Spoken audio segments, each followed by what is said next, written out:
معزز حاضرین اور محترم خواتین، السلام علیکم ورحمۃ اللہ وبرکاتہ۔ احادیث نبویہ میں علی صاحب الصلاۃ والسلام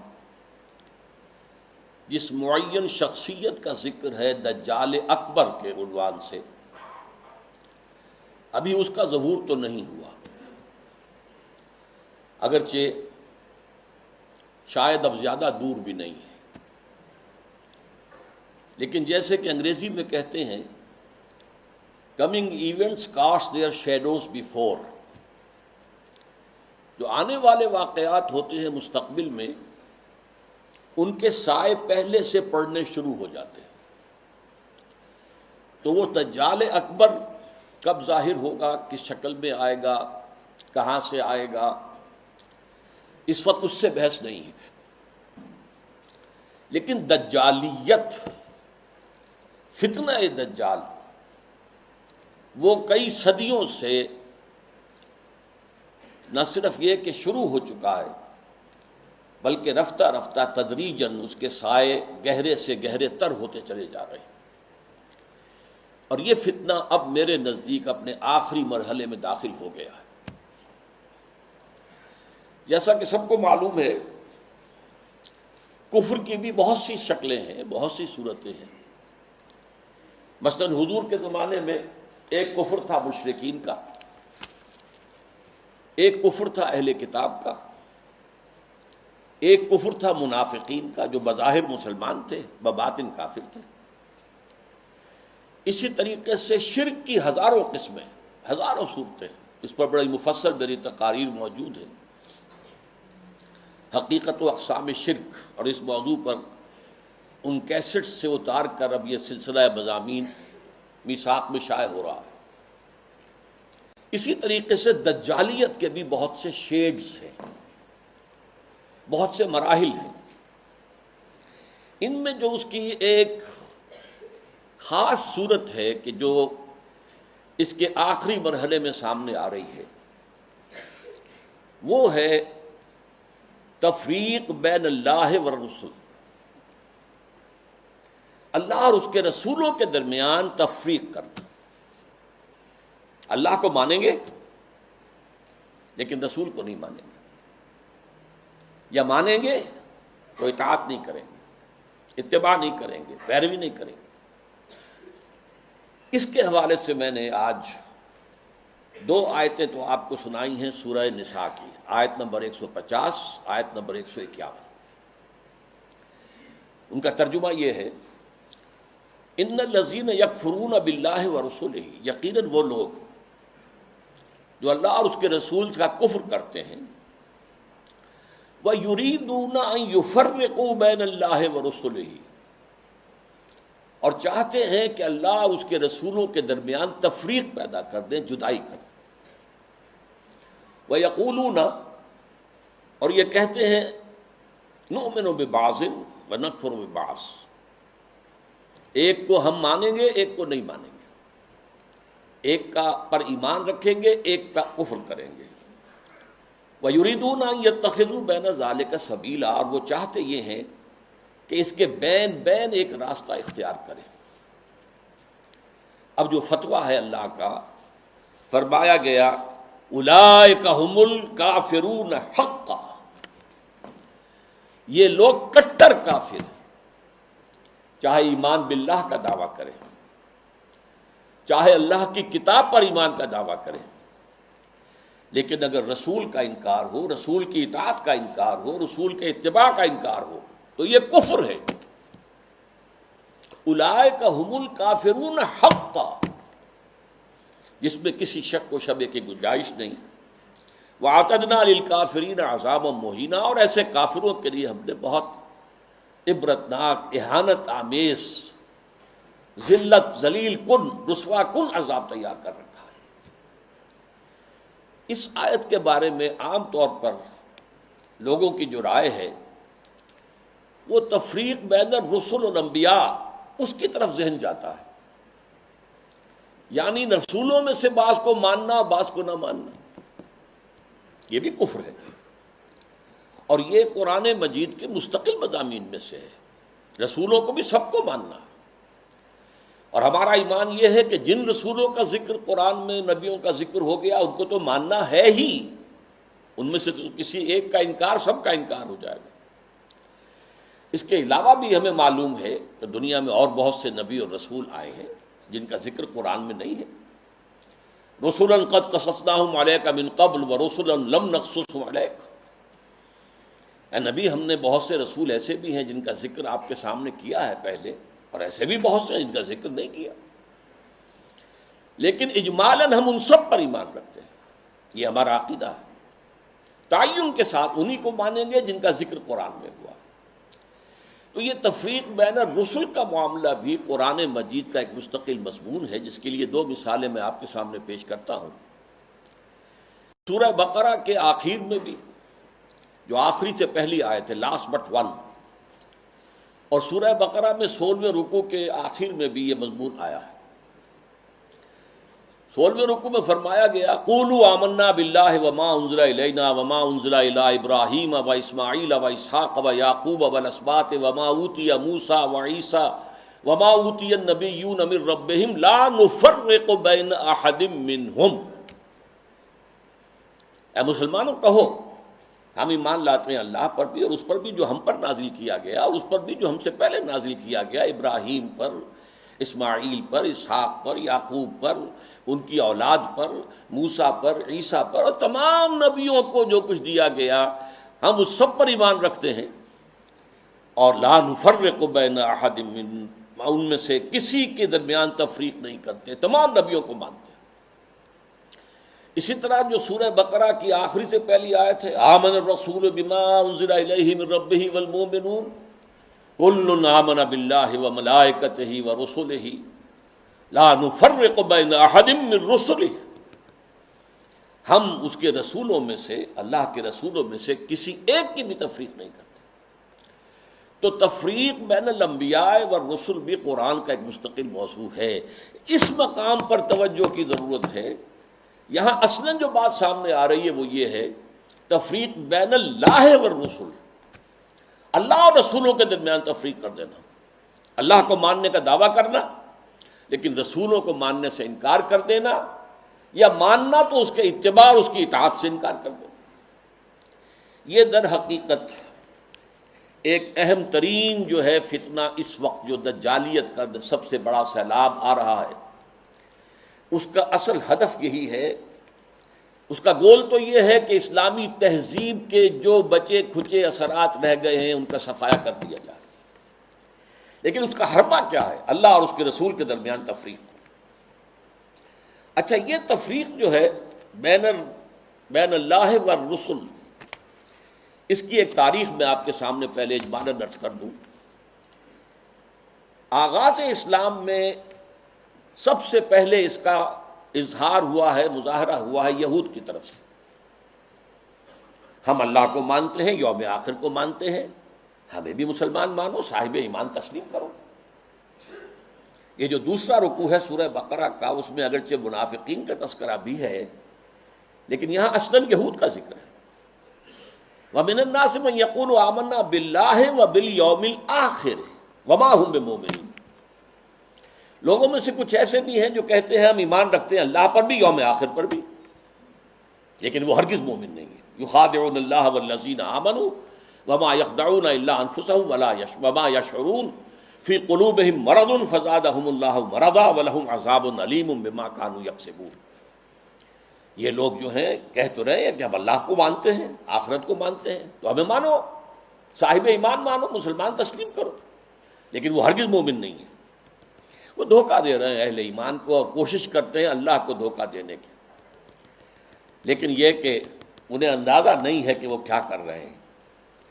لیکن صاف فرما دیا گیا کہ ان کے لیے عذاب مہین ہے، وَلَهُمْ عَذَابٌ عَلِيمٌ، دردناک عذاب۔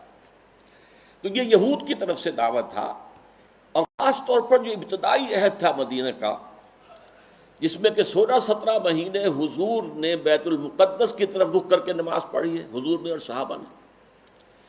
اس وقت خاص طور پر ابھی یہودیوں کے کان کھڑے نہیں ہوئے تھے کہ یہ کوئی نیا دین آ گیا ہے یا یہ کوئی نئی امت کی تاسیس ہو رہی ہے، یہ تو ہمارے ہی قبلے کو کی پیروی کر رہے ہیں۔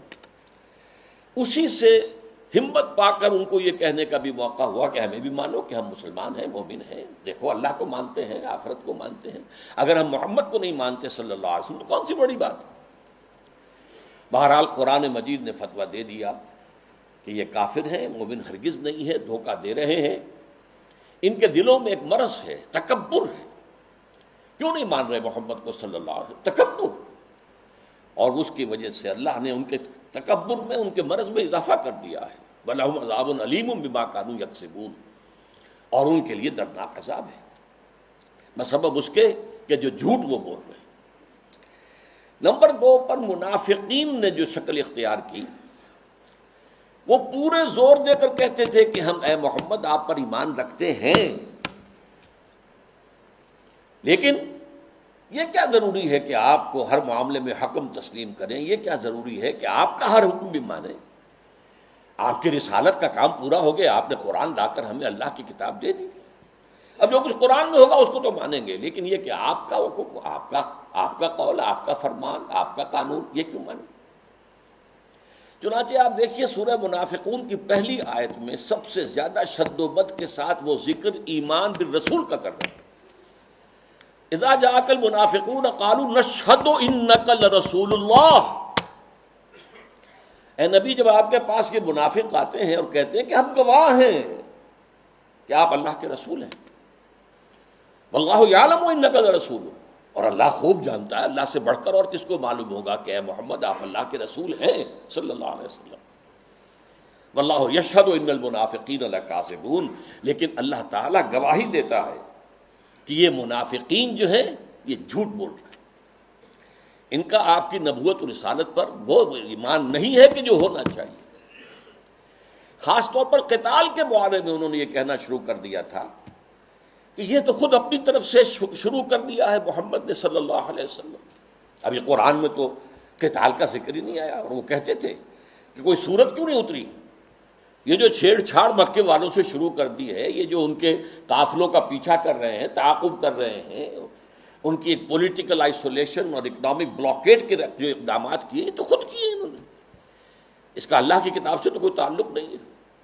اسی پر سورہ محمد نازل ہوئی ہے صلی اللہ علیہ وسلم، لیکن یہ جو معاملہ ہے اس پر بھی فرما دیا گیا کہ یہ کفر ہے۔ فَلَا وَرَبِّكَ لَا يُؤْمِنُونَ حَتَّىٰ يُحَكِّمُوكَ فِي مَا شَجَرَ بَيْنَهُمْ، تو نہیں اے محمد صلی اللہ علیہ وسلم، آپ کے رب کی قسم، یہ ہرگز مومن نہیں ہوں گے جب تک کہ ہر اس معاملے میں جو ان کے درمیان آئے آپ کو آخری حکم تسلیم نہ کریں، اور اس کے بعد جو فیصلہ آپ کر دیں اس پر یسلموا تسلیما، اس کو تسلیم کریں جیسے کہ تسلیم کرنے کا حق ہے۔ ثم لا یجدوا فی انفسہم حرجا مما قضیت، پھر وہ اپنے سینوں میں تنگی بھی محسوس نہ کریں آپ کے فیصلے پر، یعنی مان تو لیا ہے لیکن سینے کے اندر تنگی ہو رہی، بات یہ غلط ہی ہے، یہ خام خواہ جبرن ماننی پڑ رہی ہے، اب کیا کریں، مسلمانوں میں اپنے آپ کو شامل کرانا ہی ہے۔ تو فرمایا کہ اگر یہ اپنے سینوں میں بھی تنگی محسوس کریں گے بظاہر اس قول اور آپ کے فیصلے کو تسلیم کرتے ہوئے، تب بھی یہ مومن نہیں۔ فَلَا وَرَبِّكَ لَا يُؤْمِنُونَ حَتَّىٰ يُحَكِّمُوكَ فِي مَا شَجَرَ بَيْنَهُمْ ثُمَّ لَا يَجِدُوا فِي أَنفُسِهِمْ حَرَجًا مِّمَّا قَضَيْتَ وَيُسَلِّمُوا تَسْلِيمًا، یہ صاف فیصلہ قرآن کا۔ وَمَا أَرْسَلْنَا مِن رَّسُولٍ إِلَّا لِيُطَاعَ بِإِذْنِ اللَّهِ، ہم نے تو رسول جب بھی بھیجا، جو بھی بھیجا، وہ تو اسی لیے بھیجا ہے کہ اس کو اللہ کے حکم سے اس کی اطاعت کی جائے۔ اچھا، میں to cut a long story short, اب میں آ رہا ہوں اس دور پر جب کہ امت مسلمہ، امت محمد صلی اللہ علیہ وسلم کی عمر کا 1000 سال گزر گیا، الف اول ختم ہوا، الف ثانی کا آغاز ہوا۔ اس وقت یہ فتنہ بڑے شد و مد سے ہندوستان میں اٹھا، اکبر اعظم، مغل اعظم، اب تو اس کی جو پکچر ہے وہ بھی پاکستان میں آ گئی ہے، درآمد کر لی گئی ہے، مغل اعظم، اکبر اعظم، اس نے جو دین الہی شروع کیا تھا، اسے دین اکبری بھی کہہ دیا جاتا ہے، اکبر سے نسبت کی طرف کی وجہ سے۔ دین الہی اس کا مطلب کیا تھا؟ اللہ کو مانو، باقی رسولوں کے ماننے سے تفرقہ ہوتا، رسولوں کی شریعتیں جدا ہیں. خود قرآن کہتا ہے سورہ مائدہ میں وَلِكُلٍّ جَعَلْنَا مِنْهُمْ شِرْعَةً وَمِنْهَاجًا، ہم نے ہر ایک کے لیے ایک شریعت مقرر کی ہے، ایک منہاج مقرر کیا، ایک طرز عمل اور ایک جو منہج ہے وہ معین کیا. تو جو فرق لوگوں میں آتا ہے وہ رسالت کی وجہ سے آتا ہے. اللہ تو سب کا ایک ہے، وہ تو یہ ہے کہ لوگ مختلف ناموں سے اللہ کو پکارتے ہیں، پرمیشور کہہ لیں، مہادیو کہہ لیں، اور جو بھی آپ چاہیں پرماتما کہہ لیں، اللہ کہہ لیں. یہ سب سے کیا فرق واقع ہوتا ہے؟ وہ ایک ہی ہے، ایک ہی حقیقت ہے. بس اس کو مانو، اس کو پوجو، اس سے محبت کرو، اس سے لو لگاؤ، اس کا قرب حاصل کرو. باقی ان چیزوں کو چھوڑو، ان کی کوئی حیثیت نہیں.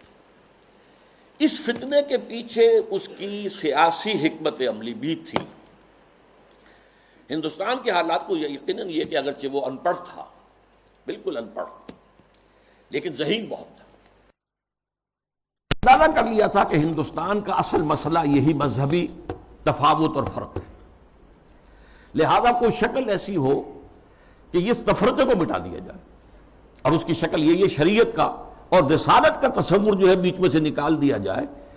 تو اللہ کے اوپر، اللہ کو رام کہہ لو، رحمان کہہ لو، کیا فرق واقع ہوتا ہے؟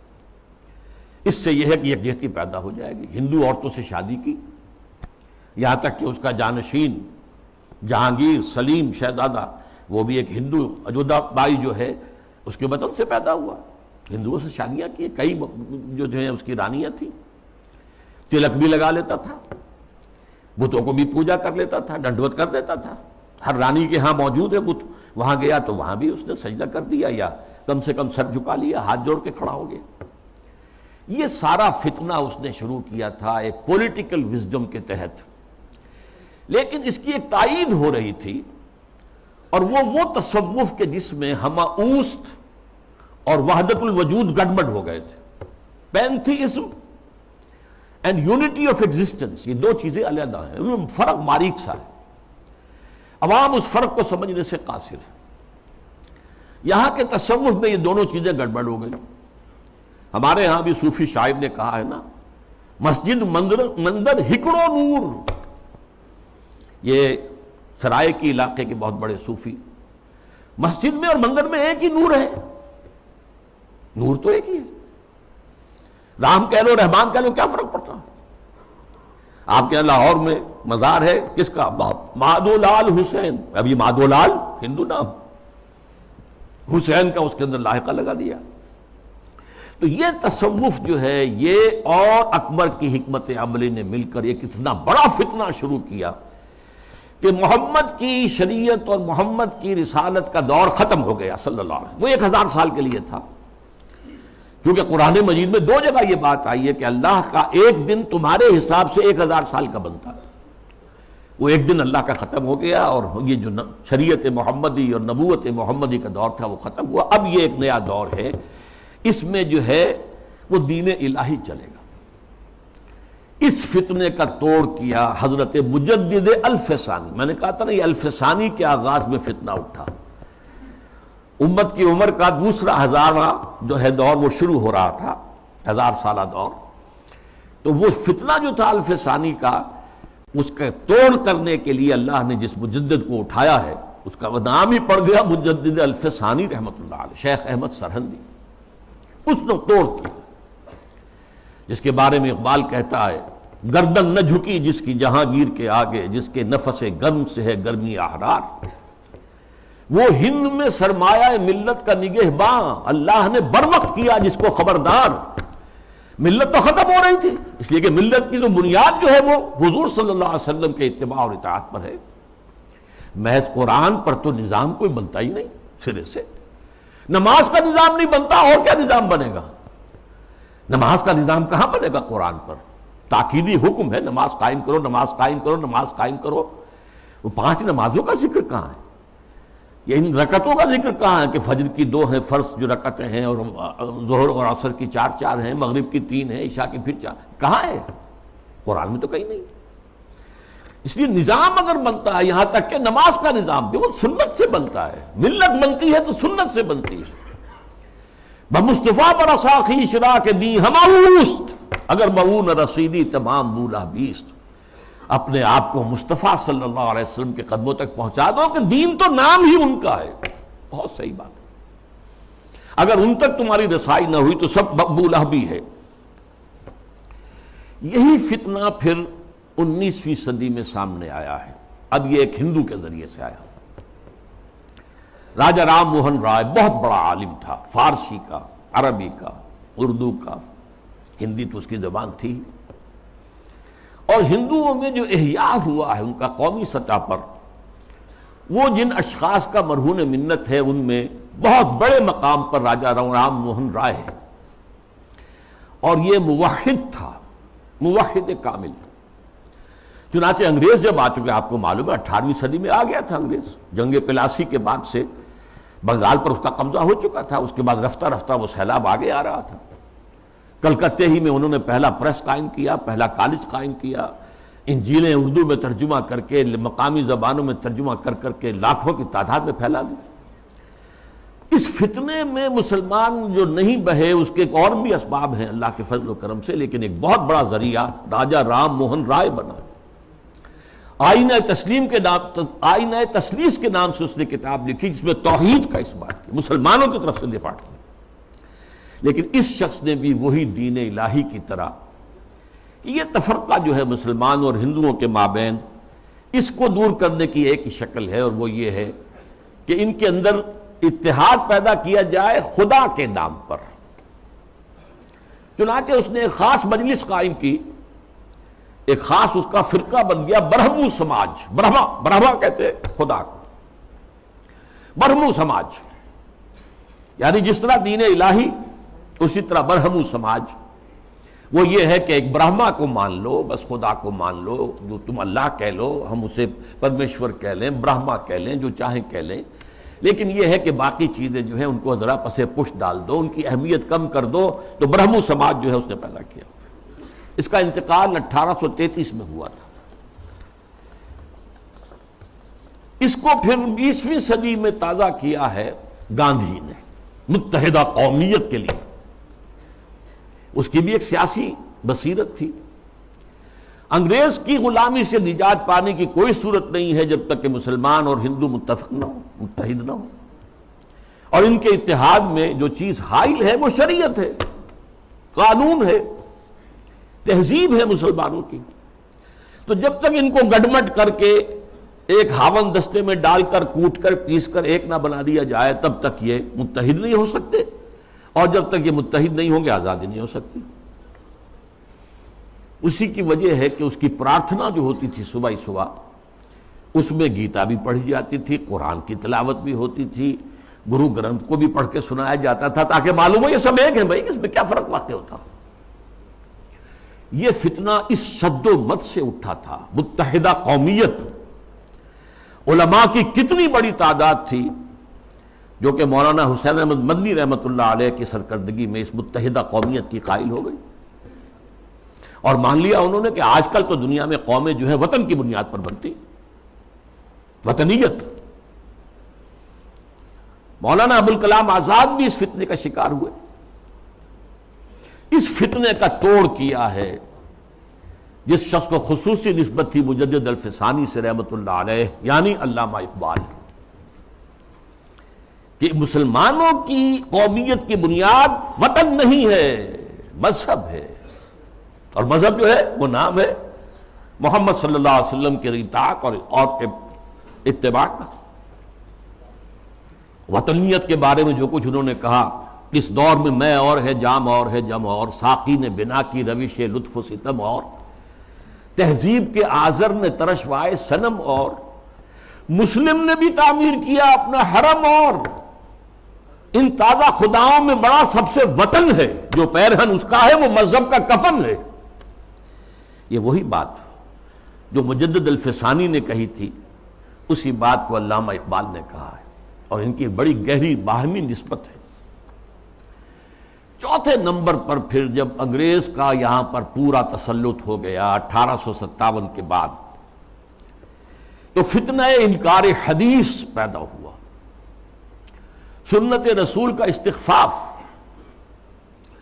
یہ چونکہ مغرب سے درآمد شدہ فلسفہ اور نظریات اور مغرب سے درآمد شدہ سائنس کے زیر اثر تھا، لہذا یہ فتنہ پورے عالم اسلام میں ہوا، اگرچہ اس کے مرکز دو بنے ہیں، ایک ہندوستان اور دوسرے مصر۔ مصر ثقافتی اعتبار سے عالم عرب کا امام، اور عجمی اسلام جو ہے اس میں سب سے اہمیت سب سے بڑھ کر وہ ہندوستان کو تھی۔ تقریباً پوری دنیا کی جو مسلمانوں کی آبادی ہے اس کا تہائی ہندوستان میں ہوتا تھا، آج بھی ایسا ہی ہے۔ 40 کروڑ سے زائد جو ہیں وہ بھارت اور پاکستان اور بنگلہ دیش میں ہیں، 125 کروڑ کل جو ہے مسلمان، ایک تہائی تعداد تو یہاں ہوتی تھی۔ اور یہاں پہ ظاہر بات ہے کہ ثقافت کا بہت بڑا مرکز، علم کا۔ اس میں جو آغاز ہوا سر سید احمد خان سر خیل، اس کے بعد یہ کہ یہاں بھی علماء، اور علماء بھی جو اہل حدیث تھے، وہ اس کا شکار ہوئے۔ مولانا عبداللہ چکڑالوی، چکڑالہ یہ چکوال کے قریب ہے، وہاں کے بہت بڑے عالم اہل حدیث، وہ اسی فتنہ انکار حدیث میں مبتلا ہوئے، پھیلایا انہوں نے بڑے پیمانے پر۔ اسی طرح مولانا اسلم جیراج پوری یو پی کے، انہوں نے اس فتنے کو بھڑکایا، وہ بھی اہل حدیث سے مسلکن۔ اسی طریقے سے مولانا تمنا عبادی، نیاز فتح پوری، بہت عمدہ مضمون نگار، انشا پرداس۔ غلام جیلانی برق، اگرچہ اس کی آخر میں ہدایت ہو گئی، لیکن سب سے بڑھ کر یہ فتنہ جس شخص سے پھیلا ہے وہ غلام احمد پرویز۔ اس کا لکھنے کا اسلوب بھی بڑا اچھا تھا، دلکش تھا، تقریر کا اسلوب بھی بہت اچھا تھا اور دلکش تھا۔ اور یہ جان لیجئے فتنہ وہی شخص برپا کر سکتا ہے جس میں صلاحیت ہوتی ہے۔ عام آدمی کیا فتنہ برپا کرے گا، اور کرے گا تو پھیلائے گا کیسے؟ تحریر و تقریر سے فتنہ جو ہے وہ پھیلتا ہے، پروان چڑھتا ہے، اور ان دونوں چیزوں پر اس شخص کو بڑی دسترس حاصل تھی۔ دیکھیے یہ دو غلام احمد پنجاب نے پیدا کیے۔ غلام احمد قادیانی، اس نے ختم نبوت کی مہر توڑ دی، اجرائے وحی، اجرائے نبوت کا دعویٰ کر دیا۔ اور غلام احمد پرویز، اس نے اور دوسری اعتبار سے نبوت و رسالت کو زخم لگائے کہ نبی کی رسالت جو ہے وہ ٹھیک ہے، ہم مانتے ہیں، لیکن نبی کی اطاعت اور اس کا اتباع یہ صرف ان کی زندگی تک تھا۔ یہ فتنہ جو ہے پرویزیت، یہ آج بھی جاری ہے۔ اس کے کچھ کیسٹس ہیں جو آج بھی پھیل رہے ہیں، نہ صرف پاکستان کے مختلف حصوں اور علاقوں میں، بلکہ اور باقی باہر کے ممالک کے اندر بھی چھوٹے چھوٹے جو ہیں ان کی جو بزم بنتی ہے، بزم طلوع اسلام جیسے یہاں پر ہوتی تھی، طلوع اسلام اس کا رسالہ تھا، تو ایسی بزمیں بنتی ہیں اور اس کے اندر لوگ جمع ہو کر اور یہ اس کے کیسٹ سنتے ہیں، اس کی تقریریں سنتے ہیں۔ یہ فتنہ کیا تھا، اس کو میں یہ چاہتا ہوں کہ give the devil his due، شیطان کو بھی جو اس کا حق ہے وہ دینا چاہیے۔ اس نے کبھی انکار نہیں کیا مطلقاً حدیث کا، بلکہ اس کا موقف اصل میں کیا وہ سمجھ لیجئے۔ نمبر 1، دائمی ہدایت اور دائمی قانون صرف قرآن کا ہے۔ سنت رسول کے حکم پر چلنا، قرآن میں جہاں بھی آیا آتی ہے الرسول، اس سے مراد کیا ہے؟ اس وقت رسول امیر بھی تھے مسلمانوں کے، تو یہ اطاعت امیر کا ہے۔ وہ سربراہ مملکت بھی بن گئے مدینے میں، تو اطاعت جو ہے وہ حکمران کی ہے۔ اس اعتبار سے وہ مرکز ملت تھے، مرکز ملت کی اطاعت ہوگی۔ اب جب بھی کوئی اسلامی ریاست قائم ہوگی تو جو مرکز ملت ہوگا اس کی اطاعت ہوگی، اس سے حق حاصل ہوگا، وہ جو بھی حکم تسلیم کرے، جو حکم نہ تسلیم کرے۔ اس طرح گویا کہ رسالت محمدی اور نبوت محمدی اور شریعت محمدی اور سنت محمدی، اس کی اس نے گویا کہ عملاً نفی کر دی۔ انہوں نے کہا کہ ہم حدیثیں صرف وہی مانیں گے جو قرآن کے مطابق ہو۔ اچھا، کوئی شے قرآن کے مطابق ہے یا نہیں ہے کون طے کرے گا؟ ہم کریں گے۔ قرآن کی تشریح اور تعبیر اور تفسیر اگر سنت سے آزاد ہو کر کی جائے تو ظاہر بات ہے قرآن کو موم کی ناک بنایا جا سکتا ہے، ادھر موڑ دے ادھر موڑ دے، جو چاہے تعبیر کر لے۔ اس کی ایک میں مثال آپ کو دیتا ہوں، اگرچہ وہ بڑی استہزائیہ سے مثال ہے۔ قرآن مجید میں حکم آیا سورہ مائدہ میں والسارق والسارقۃ فاقطعوا ایدیہما، چور مرد ہو یا عورت ان کے ہاتھ کاٹ دو۔ اب اس کی کیا تعبیر کی؟ رسول نے تو سمجھا ہاتھ کاٹنا ہے، اور آپ نے ہاتھ کاٹے۔ ایک مخزومی خاتون تھی بڑے اونچے گھرانے کی، بنو مخزوم وہی ابو جہل کا قبیلہ ہے، فاطمہ نام تھا، فاطمہ مخزومیہ، اس نے چوری کی۔ اب اس کا ہاتھ کاٹنے کا حکم دے دیا گیا۔ لوگوں میں بڑی جو ہے بے چینی پھیلی، بڑے اونچے خاندان کی یہ عورت ہے، اس کا ہاتھ کٹے گا۔ اور تو کسی کو جو ہے لب کشائی کی ہمت نہیں تھی۔ حضرت انس حضور کے خادم خاص تھے، ان کو ذریعہ بنایا کہ حضور یہ اونچے خاندان کی عورت ہے، خاندان کی ناک کٹ جائے گی، آپ اس میں نرمی کیجیے۔ حضور نے سخت غصے کا، غضب کا اظہار کیا۔ اے انس، تم سے پہلی جو امتیں برباد ہوئیں اسی لیے ہوئیں کہ جب اونچی قسم کے لوگ، اونچے لیول کے لوگ جرم کرتے تھے انہیں چھوڑ دیا جاتا تھا، اور عوام اور غریب لوگ جرم کرتے تھے تو انہیں سزا دی جاتی تھی۔ خدا کی قسم اگر فاطمہ بنت محمد بھی چوری کرے گی، معاذ اللہ ثم معاذ اللہ ثم معاذ اللہ، رضی اللہ تعالی عنہا وصلی اللہ علیہ وسلم، تو اس کا بھی ہاتھ کاٹا جائے۔ اب اس کی تعبیر پرویز صاحب کیا کرتے ہیں؟ ان کا ہاتھ کاٹ دو، مطلب ایسا معاشرہ، ایسا معاشی نظام بنا دو کہ چوری کی ضرورت ہی نہ رہے۔ جیسے محاورے میں کہتے ہیں نا، والدین کسی مسئلے میں اپنے بیٹے سے، بھائی تم نے تمہارے ہاتھ کاٹ دیے، یعنی یہ کہ تم نے تو ایسا قدم اٹھا لیا کہ اب ہم کچھ کر ہی نہیں سکتے۔ یہ گویا کہ اس محاورے پر لے آیا، ان کے ہاتھ کاٹ دو، یعنی ایسا ماحول پیدا کر دو، ایسا سوشلسٹ نظام برپا کر دو کہ جس میں ہر ایک شخص کی ضرورت پوری ہو رہی ہے تو کائے کو چوری کرے گا۔ یہ ہاتھ کاٹ دو کا مفہوم ہے، یہ نہیں ہے یہ تو مولویوں نے بنا لیا ہے، اور یہ غلط تصور ہے کہ ہاتھ کاٹے جائیں۔ حالانکہ ڈھٹائی کا یہ عالم ہے کہ اسی آیت میں آگے فرمایا گیا ہے جزاء بما کسبا نکالا من اللہ، یہ در حقیقت ان کے کرتوت کا بدلہ ہے۔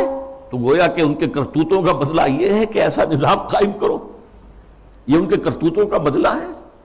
نکالن، اور عبرت ہے لوگوں کے لیے اللہ کی طرف سے۔ اللہ عبرت کیسے ہوگی؟ کیا اس اعلیٰ نظام سے عبرت پیدا ہوگی؟ قرآن مجید اپنی حفاظت کرتا ہے، لا یاتیہ الباطل من بین یدیہ ولا من خلفہ، قرآن مجید کے اوپر کوئی باطل حملہ آور نہیں ہو سکتا، نہ سامنے سے نہ پیچھے سے۔ بہرحال یہ اس کا موقف تھا، اور یہ موقف آج بہت بڑے پیمانے پر ہمارے جو جدید تعلیم یافتہ لوگ ہیں ان میں موجود ہے۔ ان کے ہاں بھی یہ پہلا موقع تھا کہ درس قرآن کے نام سے محفل ہوتی تھی، اور وہ مخلوط محفل ہوتی تھی، مرد بھی اور خواتین اور نوجوان لڑکیاں بھی، اور وہ بے پردگی کے ساتھ۔ اب جو صورتحال ہے، یہ فتنہ جو ہے بہت شد و بد اور بہت بڑے پیمانے پر اور بڑی پشت پناہی کے ساتھ مغرب کے زیر اثر، اور دجال جو اس وقت ہے، دجاجلہ میں سے ایک بہت بڑا دجال جو ہے امریکہ، اور شخصی طور پر بش، اس کی ریشہ دوانی اور اس کی پشت پناہی اور اس کی تائید اور اس کی مدد سے جو فتنہ اٹھ رہا ہے، اس کا ہدف کیا ہے؟ اسلامی تہذیب کی بیخکنی کرنا۔ اور اس کا حربہ کیا ہے؟ تفریق بین اللہ والرسل، اللہ کو مانو، قرآن کو مانو، اور اس کی من مانی تعبیر کرو، رسولوں کو چھوڑو، رسول کی بات کو چھوڑو۔ وہ تھے تو اپنے وقت کے لیے تھے، ایک وقتی کلچر انہوں نے پیدا کر دیا تھا، ایک وقتی نظام پیدا کر دیا تھا، وہ لوگوں کی اس وقت کی ذہنی سطح کے مطابق تھا، اس وقت کے ماحول کے مطابق تھا، یہ کوئی مستقل اور دائمی شے نہیں۔ حربہ یہ ہے۔ اس ضمن میں اب میں ذرا تھوڑا سا تاریخی پس منظر بیان کروں۔ دیکھیے اس وقت جو ہے شیطان لعین اور اس کے سب سے بڑے ایجنٹ کے ذریعے سے دجالیت جو مرحلہ وار آگے بڑھی ہے، اس موضوع پر میں تقریر اسی جگہ پر کر چکا ہوں 22 فروری 2004 کو، 2.25 سال پہلے، موجودہ عالمی حالات میں اسلام کا مستقبل کے عنوان سے۔ سب سے پہلی دجالیت جو آئی دنیا میں، وہ ریاست اور سیاست کے میدان میں آئی، سیکولرزم کے عنوان سے۔ مذہب کو، خدا کو، خدائی ہدایت کو، خدائی احکام کو، آسمانی ہدایت کو پرے کر دو ریاست سے۔ ریاست، قانون، یہ انسانوں کا کام ہے بنانا۔ ہیومن سوورنٹی، پاپولر سوورنٹی، عوام خود حاکم ہیں، وہ اپنے نمائندوں کے ذریعے سے جو چاہیں گے قانون بنائیں گے۔ رکھ دو، اللہ کو مسجد میں بند کرو اور خدا کو جو ہے جہاں چاہو بند کر دو، ہمارے ایوان حکومت میں نہیں آئے گا، ہمارے قانون ساز ادارے میں وہ نہیں آئے گا، حاکمیت اس کی نہیں ہے، حاکمیت عوام کی۔ یہ دجالیت کا یہ سب سے بڑا وار، سب سے پہلا چیز ہی سب سے اہم بھی ہوتی ہے، اور یہ گلوبل ہو چکی ہے پوری دنیا میں، پوری دنیا میں۔ واقعہ یہ ہے کہ اللہ کے خلاف، خدا کے خلاف اس سے بڑی بغاوت آج تک نہیں ہوئی۔ اس سے پہلے کیا ہوتا تھا؟ ایک بڑے خدا کو ماننے کے ساتھ چھوٹے چھوٹے خدا بھی مان لیے، بس شرک ہوتا تھا۔ لیکن خدا کو اس طرح انسانی معاملات، اور خاص طور پر ظاہر بات ہے ریاست اور سیاست اور قانون، یہی تو سب سے بڑی چیزیں ہوتی، ان سے بے دخل کر دینا خدا کا، یہ اس دور میں ہوا۔ نمبر 2 دور آیا معیشت کا۔ معیشت کی بنیاد انٹرسٹ بیسڈ کیپٹلزم پر کر کے۔ آسمانی شریعتوں کے نزدیک سب سے بڑا گناہ جو ہے عمل میں، وہ سود ہے۔ عقائد میں شرک ناقابل معافی، ان اللہ لا یغفر ان یشرک بہ ویغفر ما دون ذلک لمن یشاء۔ اعمال میں سود، جس پر اللہ اس کے رسول کی طرف سے اعلان جنگ ہے،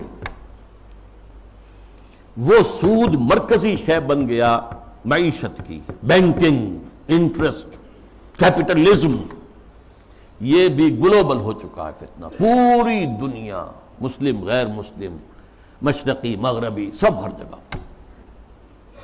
اب تیسرا وار جو آ رہا ہے یا شروع ہو چکا ہے کافی بڑے پیمانے پر، اور مغرب اور اس کے زیر اثر جو دوسرے ممالک ہیں ان کے اندر تو وہی آ چکا ہے پورے طور پر۔ ابھی عالم اسلام میں پورے طور سے نہیں آیا ہے، جس کے لیے بڑی ایک منظم سازش کے ساتھ بڑی جد و جہد ہو رہی ہے۔ وہ کیا ہے؟ شرم و حیا، عفت و عصمت کے تصورات، اور ستر و حجاب کے قوانین اور ضابطوں کے خلاف،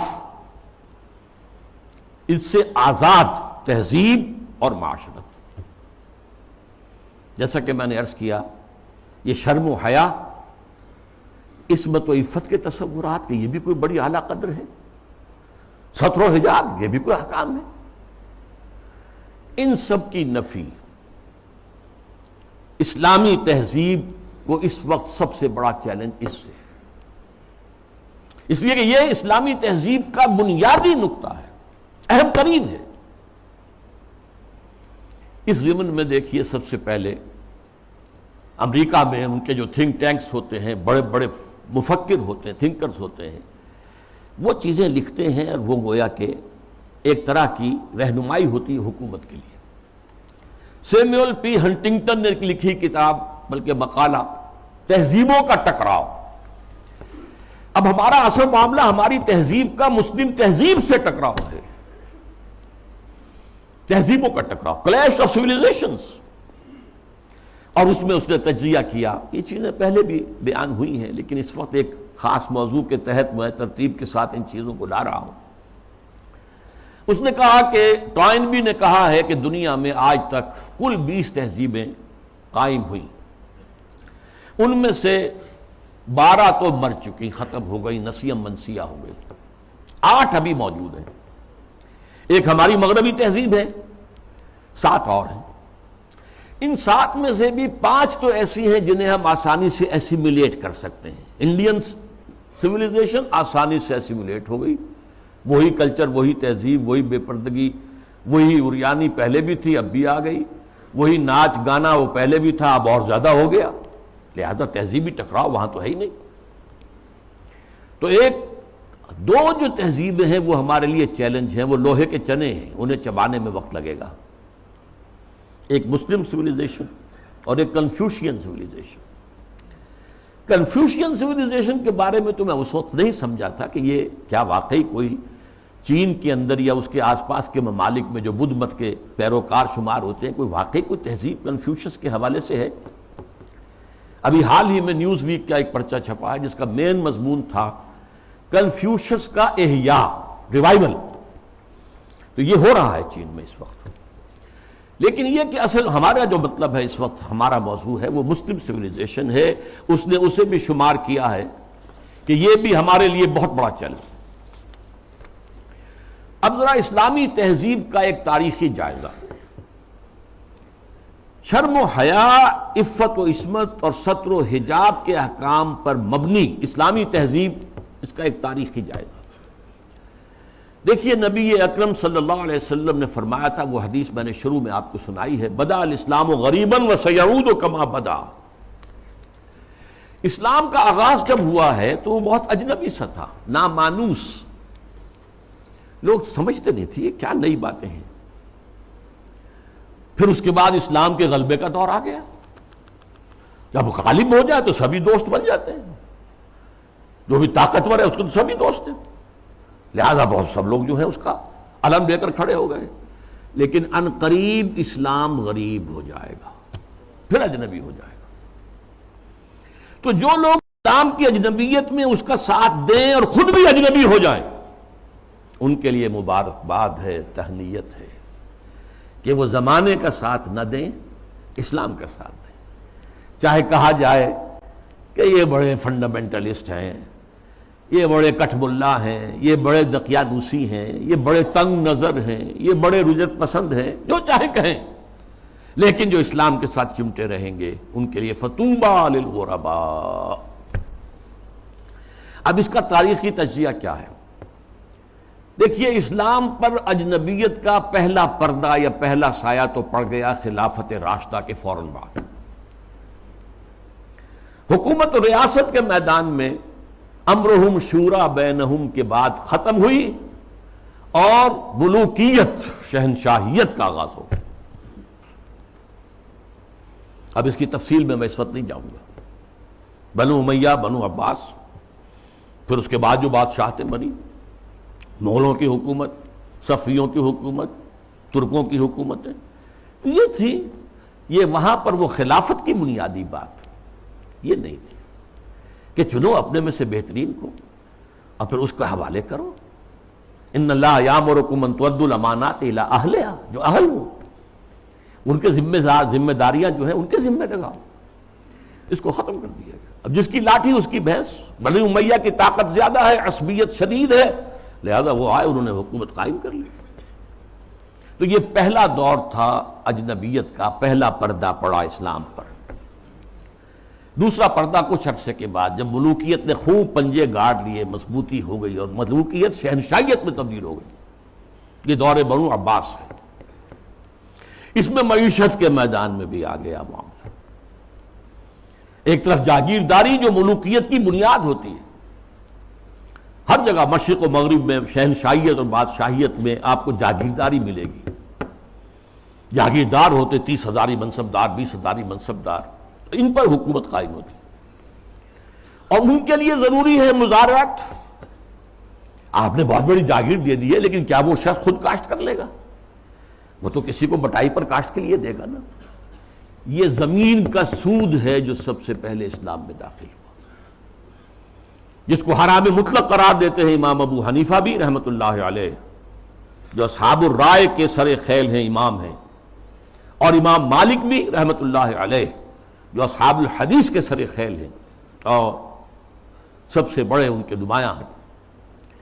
لیکن یہ شام، اور پھر بیع معجل، بیع مرابحہ کے عنوان سے نقد کے معاملے میں بھی جو ہے، کرنسی کے معاملے میں بھی وہ ایک سود کی ہلکی سی شکل داخل ہے۔ یہ دوسرا دجالیت کا دور پوری دنیا میں بھی آیا، بینکنگ، انٹرسٹ بیسڈ کیپٹلزم، اور کچھ اسلامی ممالک کے اندر بھی، جیسا کہ میں نے عرض کیا کہ اس راستے سے چور دروازوں سے داخل ہوا۔ اب جو اس کا ہے مسئلہ وہ ہے معاشرت اور تہذیب پر۔ اس کی وجہ کیا ہے؟ اس تمام دور میں مسلمانوں کی تہذیب، ان کا طرز بود و باش ان کی معاشرت اور ان کا عائلی نظام، ان کا خاندانی نظام، ان کے عائلی قوانین انٹیکٹ رہے. چاہے دور ملوکیت جو ہے بنو امیہ کا تھا، وہ دور ملوکیت بنو عباس کا تھا، اور چاہے اور دوسرے بادشاہوں کے دور تھے، اس میں جہاں ریاست اور سیاست کی سطح پر جو ہے وہ پردہ پڑ گیا، پھر معیشت کے معاملے میں بھی پردہ پڑ گیا، تہذیب وہی رہی. وہی تہذیب، وہی مشرق سے مغرب تک مسلمانوں کی معاشرت، عائلی قوانین سب وہی رہے، جو کہ تو رہے. مسلم کلچر وجود میں آیا ہے، چنانچہ مسلم آرکیٹیکچر وجود میں آیا. یہ مورش آرکیٹیکچر جو ہے دنیا میں مشہور ہوا، اسپین کے اندر خاص طور پر مکان بنانے کا ایک خاص انداز. زنان خانہ علیحدہ ہے، مردانہ علیحدہ ہے. پہلے مردانہ ہے، پھر اس کے بعد ڈیوری آئے گی اور زنانہ جو ہے وہ حصہ شروع ہوگا. باہر سے جو آئے گا وہ یہاں بیٹھے گا، مردانے میں قیام کرے گا. زنان خانے کے اندر جو ہے وہ تو صرف محرم جائیں گے اور کوئی نہیں جا سکتا. اس تہذیب کی بنیاد وہ جو اسلامی تہذیب تھی اس پر، اسی پر ایک آرٹ مسلمانوں کا قائم ہوا. خطاطی دنیا میں بہت بڑا آرٹ بن گیا، بہت بڑا آرٹ. ہاتھ سے، منہ قلم سے جو آرٹ پیدا کیا ہے وہ خطاطی کی شکل میں آیا، یا عام بظاہر فطرت کی نقاشی. تو یہ ہے جو میری بات ہے وہ سمجھ لیجئے کہ تہذیب میں فرق نہیں آیا، عائلی نظام میں فرق نہیں آیا، معاشرتی اقدار میں فرق نہیں آیا، چاہے سیاسی اور معاشی اعتبار سے دجالیت جو ہے مختلف ادوار سے گزر کر آ گئی. اب ظاہر بات ہے کہ دجالیت کا آخری حملہ جو ہے وہ اس تہذیب پر ہے. چادر اور چار دیواری کا جو حصار ہے، قلعہ ہے، اس کو توڑ دو، منہدم کر دو، مخلوط معاشرت قائم کرو. بے پردگی، عریانی، فحاشی اور مخلوط معاشرت جو ہے اس کو عام کرو، فروغ دو، پھیلاؤ. آزاد شہوت رانی اس کو فروغ دو، جس کے نتیجے میں شادی کا مقدس جو ایک بندھن ہے اس کی حیثیت ختم ہو جائے. جیسا کہ آپ کو معلوم ہے ویسٹ میں اب یہ شادی بیاہ جو ہے وہ تقریباً یعنی یوں سمجھیے کہ مفقود ہونے والی بات ہے. وی آر لیونگ ٹوگیدر، مرد اور عورت ساتھ ہم رہ رہے ہیں، لیکن ہم شادی شدہ نہیں ہیں. We are not married. اولاد ہو رہی ہے. بش نے کئی دفعہ واعظ کہا ہے شادی کرو، شادی کرو، شادی کرو. کیوں کہہ رہا ہے؟ اس لیے کہ وہاں تو شادی کوئی کرتا ہی نہیں. عائلی قوانین ایسے غیر فطری ہیں کہ کوئی مرد اس کو گوارا نہیں کرتا کہ وہ شادی کے بندھن میں بندھے اور قانونی طور پر اتنی زد میں آ جائے ان قوانین کے. وی آر لیونگ ٹوگیدر، بات ہو گیا، علیحدہ ہو گیا، سپریٹ ہو گئے، تو اس سے کوئی کسی کو قانونی ذمہ داری نہیں ہے مرد کے اوپر. خاندانی نظام کی بے کنی یہ ہے جو آخری حملہ ہے دجال کا. اور یہ حملہ جیسا کہ میں آپ سے کہتا ہوں کہ دنیا میں کہہ چکا ہوں، دنیا کے بہت بڑے حصے میں تو پورے طور پر آ چکا ہے.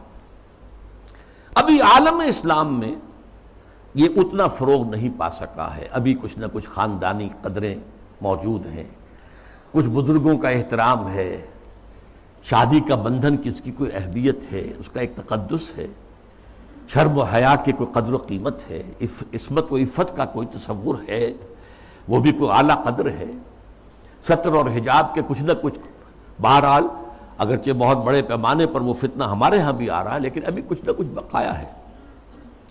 اور یہ سب عالمی سطح پر ہو رہا ہے.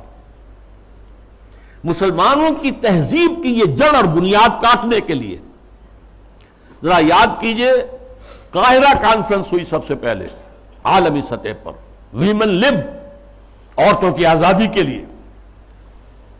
پھر بیجنگ کانفرنس ہوئی، پھر بیجنگ +5 کانفرنس ہوئی یونائٹڈ نیشنز آرگنائزیشن کی جنرل اسمبلی کے تحت. اور اس میں کیا سفارشات دی گئیں یہ پہلے بھی میں بیان کر چکا ہوں. نمبر 1، ہومو سیکسولیٹی کو کوئی عیب نہ سمجھا جائے. یہ بھی انسان کا ایک طبعی تقاضا ہے. مرد مرد سے، عورت عورت سے شہوت رانی کرے.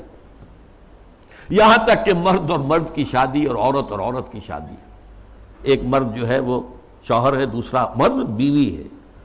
ایک عورت شوہر کے درجے میں ہے، دوسری عورت بیوی کے درجے میں. اسی طریقے سے یہ جو تم کہتے ہو عصمت فروش عورتوں کو پروسٹیچیوٹس، یہ بڑا گندا لفظ استعمال کرتے ہو. ان کو اس کو بھی اس کا احترام ہونا چاہیے. وہ بھی ایک پیشہ ہے، ایک محنت ہے. لہذا انہیں کہو سیکس ورکرز، محنت کش، جنس کی بنیاد پر محنت کرنے والیاں. آخر کوئی شخص مزدور کام کر رہا ہے، وہ اپنے جو مسل پاور ہے اسے استعمال کر رہا ہے اور پیسہ کما رہا ہے. تو ایک عورت نے اپنے جسم کے ایک اور حصے کو استعمال کیا ہے اور پیسے کما رہی ہے. تمہیں کیا اعتراض ہے؟ کیوں حقارت کی نگاہ سے دیکھتے ہو؟ پھر مرد اور عورت ہر اعتبار سے برابر برابر برابر، شانہ بہ شانہ، وراثت میں برابر کا حصہ. یہ کیا ہے؟ عورت کا حصہ آدھا مرد سے. یہ کیا گواہی عورت کی آدھی مرد سے؟ کیا تو کھیل برابر برابر. اور عورت اگر شادی کر کے تمہارے گھر میں آباد ہو جاتی ہے تو اگر وہ گھر کا کام کاج کرے گی تو اجرت لے گی اس پر، اس کو حق حاصل ہے. اور اسی طریقے سے اگر وہ پریگننسی کی مصیبت جھیلتی ہے اور چائلڈ برتھ کی تکلیف اس پر بھی اجرت طلب کر سکتی ہے شوہر سے. اور نمبر 3، اگر ہم بستری کے لیے مرد جو ہے اصرار کرے جبکہ عورت انکار کر رہی ہو تو اس کو بھی ریپ کہا جائے گا، زنا بالجبر کہا جائے گا، میریٹل ریپ. یہ شادی کے اندر بھی ریپ کا تصور ہے. یہ ہیں وہ چیزیں جو آج عالمی سطح پر بے پردگی، فحاشی، یہ تو یوں سمجھیے کہ اب بڑی پیچھے رہ گئی باتیں. جو میں نے باتیں آپ کو بتائی ہیں یہ یونائٹڈ نیشنز کی جنرل اسمبلی کی سفارشات میں شامل. اب دیکھیے، شریعت کا ہمیں معلوم ہے کہ دار و مدار یا اساس یا بنیاد جو ہے 2 چیزوں پر ہے، بنیادی. 2 اضافی چیزیں بھی ہیں لیکن جو بنیادی ہیں سب کے نزدیک، قرآن اللہ کی کتاب اور سنت اللہ کے رسول کی. یہ سارے قوانین کا جو استنباط کیا جائے گا وہ ان 2 چیزوں سے. 2 اضافی چیزیں کیا ہیں؟ اجماع اور قیاس، اجتہاد. لیکن بنیادی 2 ہی ہیں، قرآن اور سنت رسول.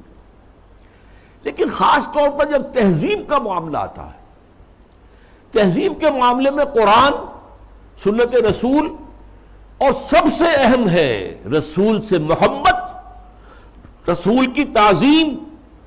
وہ مرکز ملت ہے دائم اور قائم ہمیشہ کے لیے.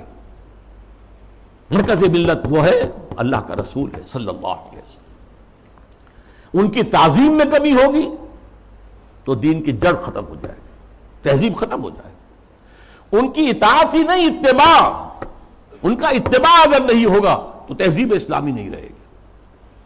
پھر میں آپ کو اقبال کا شعر سنا رہا ہوں، وہ مصطفیٰ پر اساں خیش را کے دی ہماؤس، اگر برو نہ رسیدی تمام بولا بیست. یہی وجہ ہے. دیکھیے، ویسے تو یہ مضامین سورہ حجرات کے درس میں نے تفصیل سے بیان کیے. مرکزی شخصیت جو ہے ہمیشہ کے لیے امت مسلمہ کے اندر، باقی چھوٹی چھوٹی قیادتیں ادھر ادھر، کوئی پاکستان میں قائد اعظم بن گیا، کوئی بونگ بندو بن گیا، کوئی اور جو ہے وہ کارنو جو ہے وہ لیڈر بن گیا، یہ ہے سب. لیکن اصل لیڈر، اصل شخصیت، مرکزی شخصیت پورے عالم اسلام کے اندر وہ محمد رسول اللہ کے صلی اللہ علیہ وسلم. ان سے محبت، ان کی تعظیم، سوء ادب بھی نہ ہو جائے. ان کی آواز سے اوپر اپنی آواز کہیں کر دو گے تو سارے اعمال حبط ہو جائیں گے. یا ایھا الذین آمنوا لا ترفعوا اصواتکم فوق صوت النبی ولا تجهروا له بالقول كجهر بعضكم لبعض ان تحبط اعمالكم وانتم لا تشعرون. میں تفصیل سے عرض کرتا رہا ہوں کہ صحابہ کے دور میں تو مطلب تھا حضور کی آواز سے اونچی آواز کر کے بات کرنا. اب کیا ہے؟ حضور کی بات کے مقابلے میں اپنی بات لانا. حضور نے تو یہ کہا نہیں میری رائے ہے. واہ، اگر آپ نے مان لیا کہ حضور نے یہ فرمایا ہے تو پھر آپ کون ہیں؟ یہ تمام اعمال صالحہ، ساری تمہارے کرتوت جو بھی تم نے کمائی کی ہے سب ضائع ہو جائیں گے، تمہیں پتہ بھی نہیں چلے گا. بھائی میں نے کوئی گناہ کبیرہ تو نہیں کیا، میں نے کوئی اور نہ زنا کیا، نہ شراب پی ہے، نہ کچھ اور کیا ہے. انتم لا تشعرون، تمہیں شعور بھی نہیں ہوگا، اور تمہاری ساری جو بھی اب تک کی کارگزاری ہے، تمہارے اعمال ہیں، وہ سب ہبط ہو جائے۔ اب دیکھیے اس پر 2 pronged حملہ ہو رہا ہے مغرب سے۔ نمبر 1، محمد صلی اللہ علیہ وسلم کی شخصیت کو مجروح کر دو۔ یہ کام پہلے بھی ہوا ہے، لیکن یہ بڑے مصنفین کی کتابوں میں ہوا، بڑے محدود پیمانے پر ہوا۔ اب جو ہوا ہے آپ نے دیکھا توہین رسالت کا معاملہ، اور جتنے بڑے پیمانے پر حضور کے کارٹون بنا کر شائع کیے گئے، انہوں نے دیکھ لیا ہے، ٹھیک ہے، عالم اسلام کا رد عمل کیا ہے؟ کوئی جلوس نکل آئے، کوئی توڑ پھوڑ ہو گئی، کوئی اپنا ہی بگاڑا، ہمارا کیا بگاڑا؟ اس اعتبار سے غور طلب بات یہ ہے، ایک بار جو ہے کاری کیا ہے انہوں نے، اور دیکھ لیا ہے کہ ہے کوئی تھوڑے سے لوگ ہیں، کوئی دقیانوسی ہیں، کوئی جذباتی ہیں، ویسے بھی وہ لوگ عام طور پر ان پڑھ ہیں یا مولوی ملاٹے ہیں، بس ان کا اثر انہوں نے قبول کیا ہے۔ کسی حکومت نے کوئی قدم اٹھایا؟ حضور کی شخصیت کو بس کر، اس کا ایک بہت بڑا مظاہرہ یورپ کے کتنے اخبارات نے وہ شائع کر دی، اور کسی طرف سے کوئی معذرت نہیں۔ اور دوسرا معاملہ یہی ہے کہ حدیث کا استخفاف کرو، اور سنت رسول جو ہے وہ اس کی حجیت کو ختم کر دو۔ اب دیکھیے اس پر جو ہے تفریق بین اللہ والرسل، اس کی پشت پر پورا عالم مغرب ہے، یہودی بھی، عیسائی بھی، اور سب سے بڑھ کر عالمی میڈیا، اس سے بھی بڑھ کر civil supreme power on earth, the United States of America, وہ اس کی پشت پر ارب ارب ڈالر خرچ کیے جا رہے ہیں این جی اوز پر، اور ان این جی اوز کا کام کیا ہے؟ مسلم تہذیب کی بیخ کا نہیں۔ یہ جو ہنٹنگٹن نے کہا ہے کہ یہ ذرا لوہے کا چنا ہے، اس کو چبانے کے لیے ذرا لوہے والے دانت ہی چاہیے، ان الحدید بالحدید یفلح، لوہے کو تو لوہا ہی کاٹ سکتا ہے۔ نظام تعلیم کے اندر بنیادی تبدیلیاں کر دی گئی۔ پھر آغا خان فاؤنڈیشن کو امتحانات اور نصاب وغیرہ کا معاملہ ان کے حوالے کر دیا گیا۔ یہ سارا کیا ہے؟ یہ امریکہ اور دوسری طرف عالم اسلام میں جو اس کے پٹھو بیٹھے ہوئے حکمران، پوڈلز، روشن خیالی کے نام سے اور اعتدال پسندی کے نام سے جو پرچار ہو رہا ہے، جو ایوان صدر سے پرچار ہوتا ہے، حکومت کی سطحوں پر، مختلف سطحوں پر پرچار ہو رہا ہے، اور سب سے زیادہ یہ کہ اب میڈیا کے اوپر جو پرچار ہو رہا ہے، اور میڈیا کی جو پہنچ ہے اس کا آپ اندازہ کیجیے۔ اس کے ضمن میں خاص طور پر میں آپ سے ذکر کر دوں، جس طرح ہنٹنگٹن کا ذکر آیا ہے، ایسے ہی رینڈ کارپوریشن کی سفارشات چند مہینے پہلے وہ آئی۔ یہ سب سے بڑا ٹاپ کا تھنک ٹینک ہے امریکہ کا۔ اس نے تجزیہ کیا ہے، اپنے لوگوں کو بتایا، اپنی حکومت کو بتایا ہے کہ مسلمان سب ایک جیسے نہیں ہیں، مسلمان 4 طرح کے ہیں۔ نمبر 1 ہے فنڈامنٹلسٹ، جو اسلام کو صرف ایک مذہب نہیں سمجھتے بلکہ ایک سیاسی، معاشی اور سماجی نظام بھی سمجھتے۔ ان سے تو ہماری جنگ ہے، ان سے ہماری دشمنی ہے، انہیں ہر قیمت پر ختم کرنا ہی کرنا ہے، یہ فنڈامنٹلسٹ ہے۔ نمبر 2 پر ٹریڈیشنلسٹ ہیں، روایت پسند علماء، ان کے مدرسے ہیں، قال اللہ قال رسول ہے، انہیں نظام سے کوئی بحث نہیں ہوتی، تو یہ فی نفس ہی تو یہ کوئی خطرناک نہیں ہے، لیکن اگر کہیں یہ فنڈامنٹلسٹ کے ساتھ مل جائے تو بہت خطرناک ہے۔ اس کی وجہ کیا ہے کہ انہیں جو ایکسپوژر حاصل ہوتا ہے، ہر جمعے کو لوگ آ رہے ہیں کھچے ہوئے، کچے دھاگے سے بندھے ہوئے آ رہے ہیں، اور وہاں پر ان کو جلسہ مل گیا۔ پہلا رب نو یار دا شوق ہویا،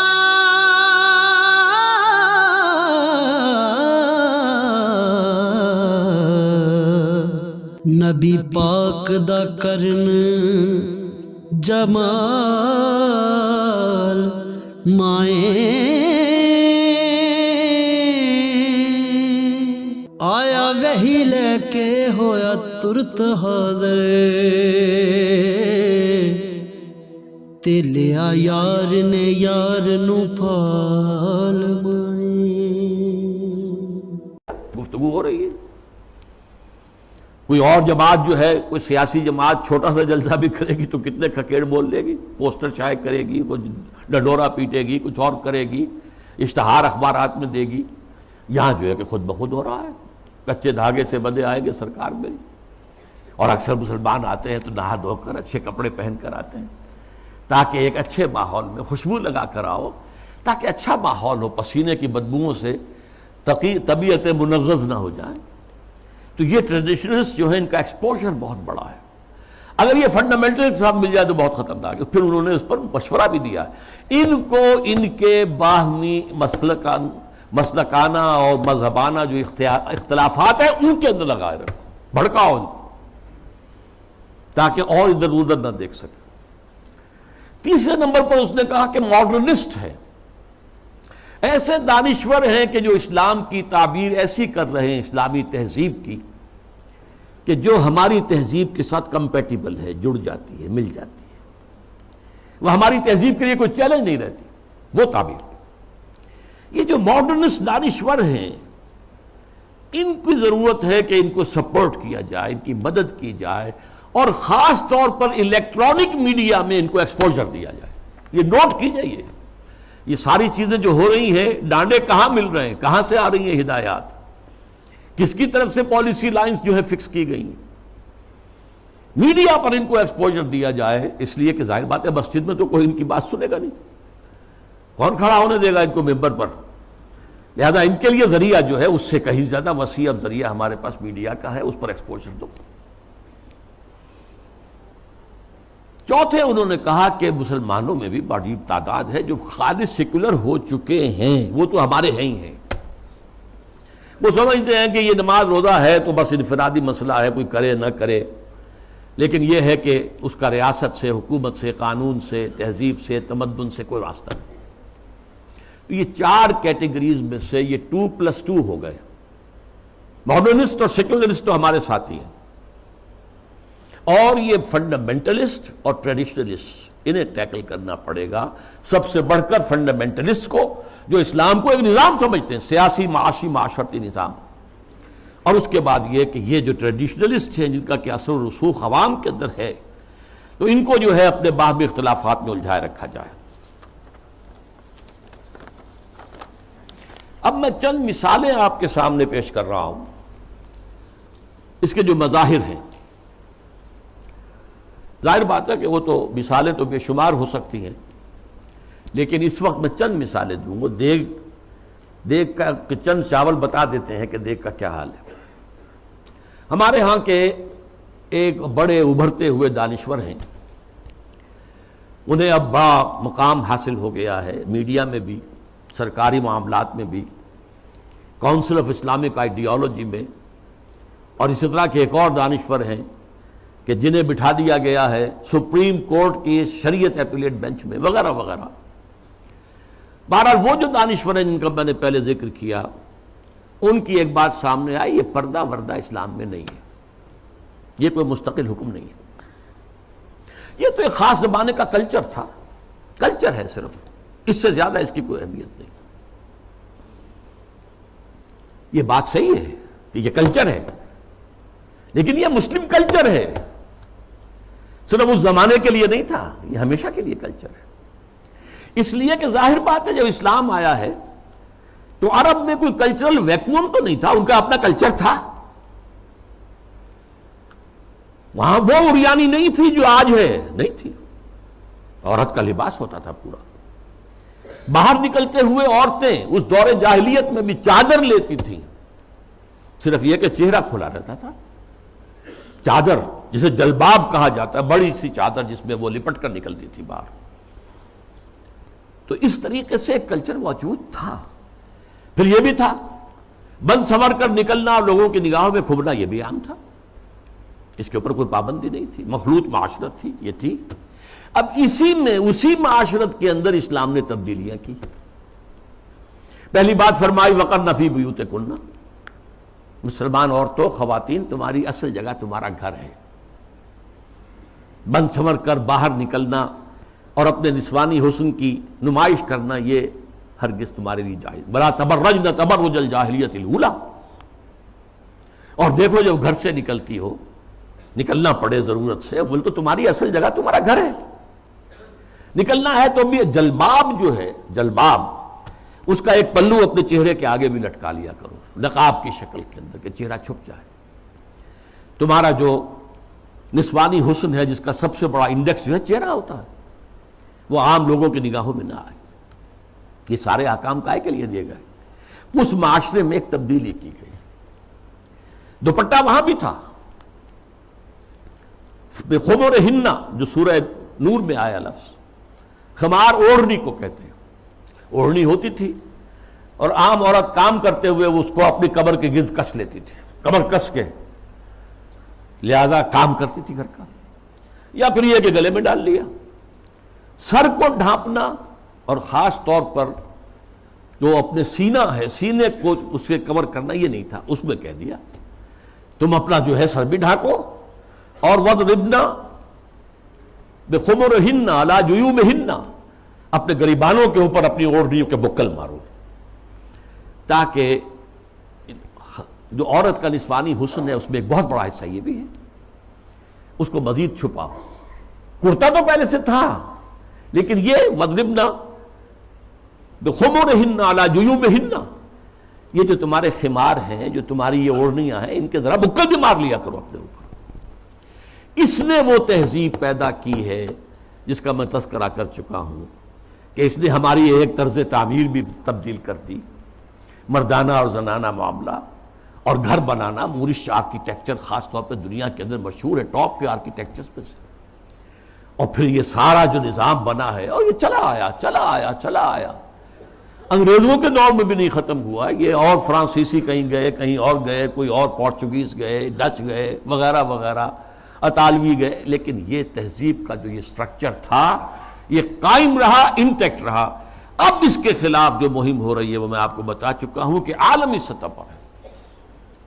جیسے یہ پردے کے معاملے میں، یہ پردہ جو کہ میں نے ایک بڑی مفصل تقریر کی تھی، پردے 4 ہیں، ایک نہیں 4.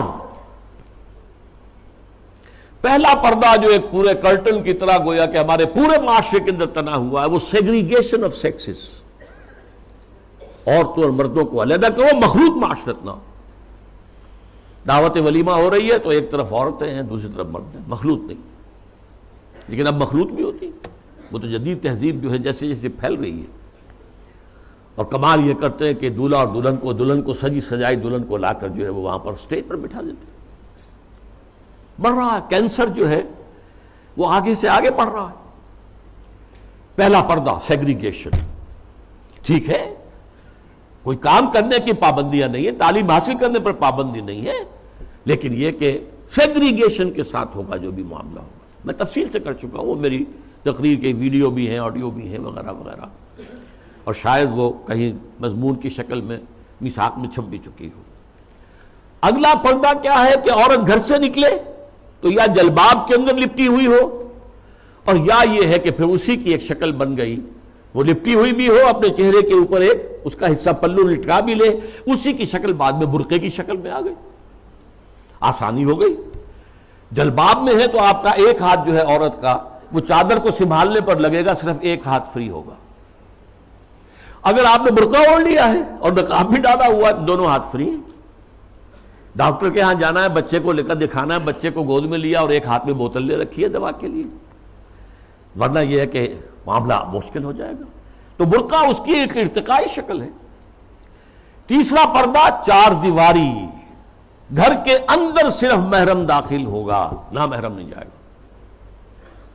چاہے وہ آپ کا داماد ہے، لیکن داماد کی محرم صرف اس کی بیوی ہے، آپ کی ایک بیٹی ہے، دوسری بیٹیاں اس کی محرم نہیں ہے. ساس محرم ہے اور آپ کی بیوی آپ کی محرم ہے، وہ اگر آئی ہوئی ہے اپنے میکے میں ٹھیک ہے، لیکن یہ کہ اندر جو دوسری لڑکیاں ہیں وہ نامحرم ہیں، سالیاں جو ہیں وہ تمہاری محرم نہیں ہیں. یہ تیسرا پردہ ہے. چوتھا پردہ ہے ستر. محرموں کے سامنے بھی پورا جسم نہیں کھول سکتے، صرف چہرہ، سر کا بال بھی نہیں، ہاتھ اور پاؤں.